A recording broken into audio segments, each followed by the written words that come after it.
Back in 2017, a live-action Justice League movie finally made its debut in theater, with a mostly bad reception from the fans, which was really disappointing for us. Even though we didn't hate the movie, we found ourselves really disappointed that this was the Justice League movie we were getting. There's even a video on this channel from 3 years ago talking about why the Justice League movie will work. Well, that surely didn't work out so well, huh? But now, we saw the Snyder cut, and honestly, it's really good.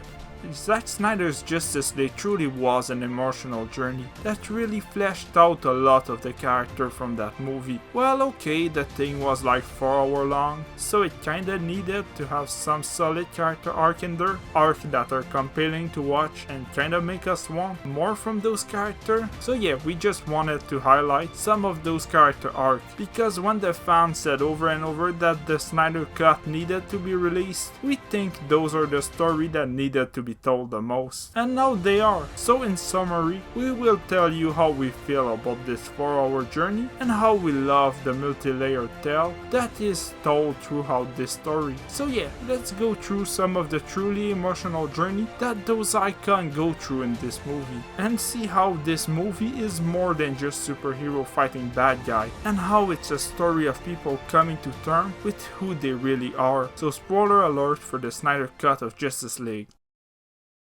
The symbol means. The symbol of the House of El means hope. Embodied within that hope is the fundamental belief in the potential of every person to be a force for good. That's what you can bring them. In this version of Justice League, Batman and Superman finally felt like they were the one from the previous DCU movie, and not just other interpretation of them. We finally got to see the result of the arc and not just a version that shy away from it. Batman learned his lesson after BVS. In BVS, his arc was about him losing his faith in humanity, something he finally regained by the end. In Justice League, he now felt guilty for leaving the Earth without its protector, but that's not why he built the League, or why he brought back Superman. His arc and action are not about that. They're about the faith he finally got back.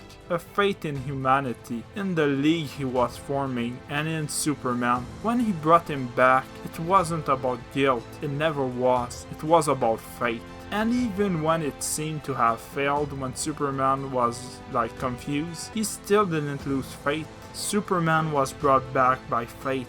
Clark had struggled all his life with who he was, hiding his power before Man of Steel, finally trusting humanity by becoming Superman at the end of that film. Humanity not trusting him back in BVS, but still giving his life to protect them from Doomsday. In doing so, he lost everything. But faith is what brought him back, Batman's faith and Lois's faith. Superman died because Earth couldn't trust him. He died because he had faith in them. He now was brought back because they had faith in him. Lois never lost hope about it. So like the priest said all those years back in the church in Man of Steel, sometimes you have to take a leap of faith first.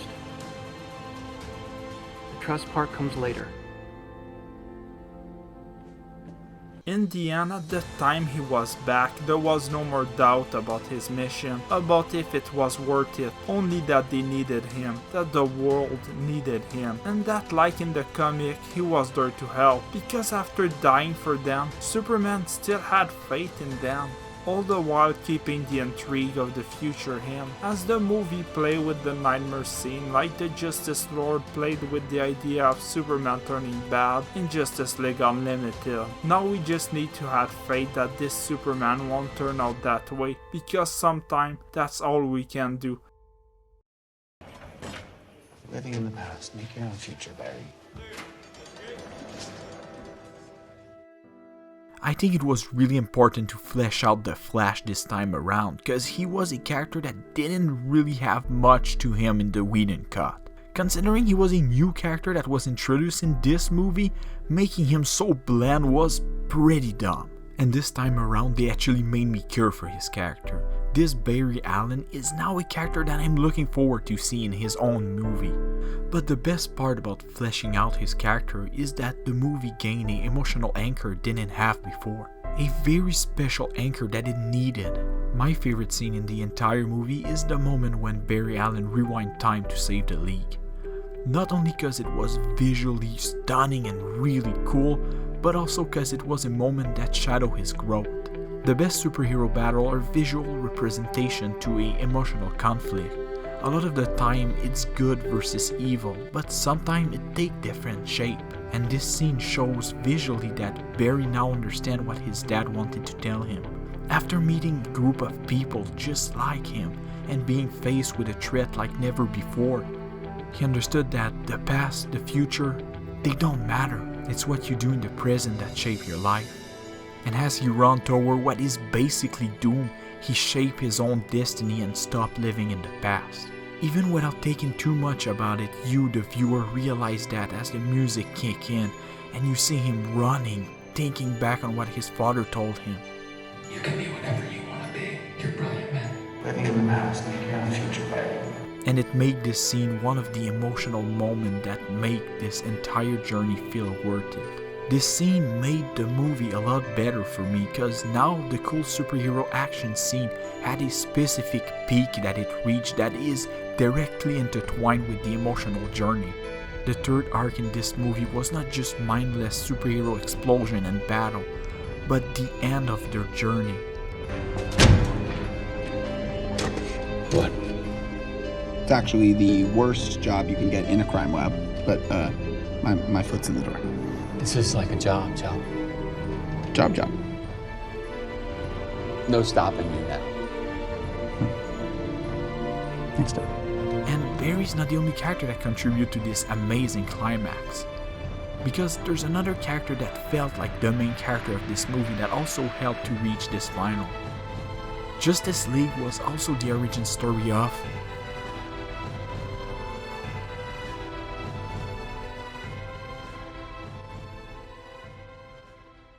Cyborg in Snyder cut is incredible. He isn't the Cyborg from the comic, but he's a cool version of Cyborg. He's kinda serious, but he got his charm. I like every scene with him. At first when we see him, we can feel how angry he is about everything that happened to him in his life. But we also see how kind he can be with the way he uses his power for the first time. This man hacked the bank and gave money to some poor kind mother that was evicted from her house while still trying to take care of her children.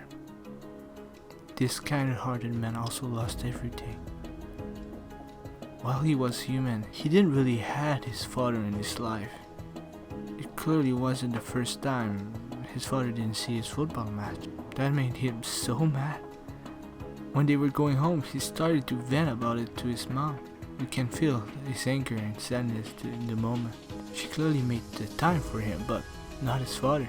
He couldn't bother to make time for his son. In this moment, it was just a simple boy expressing his anger. For just one moment. And this one moment took everything away from him. Never again will he play football. Never again will he see his mom. He blamed it all on his dad because of that one moment that took everything away from him. That one moment that would have never happened if his dad was here. Clearly would have preferred to be dead than to be this monster. As a father. Later in the movie, when his dad gets kidnapped, he finally understands that he still has him. The last fraction of a family. Sadly, he loses everything again. And this is reality. This isn't going to fade away.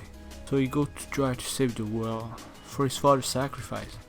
Because why not die trying to save the world and doing nothing? He's alone, broken, his life doesn't matter anymore. Anyway, he uses his awesome robot part and then Barry does his thing and he goes inside the mother box. Inside this machine, he sees family again. The mother box doesn't say much.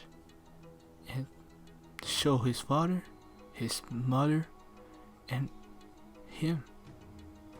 The real him. The footballer. The mother box promised the thing he wants the most in life right in front of him. And the box could actually do it. It could bring them together one way or another. But that's not reality. That's not him. His father had to die for him to be here. His mother had to die for him to have this body. And he had to lose everything to stop this invasion. To separate the mother box, he ripped himself and his family apart. Just as he does it to the box, he tear apart his chance to ever be what he always wanted. He stay alive and they stay dead, but the world is safe. The ending is my favorite scene for Cyborg.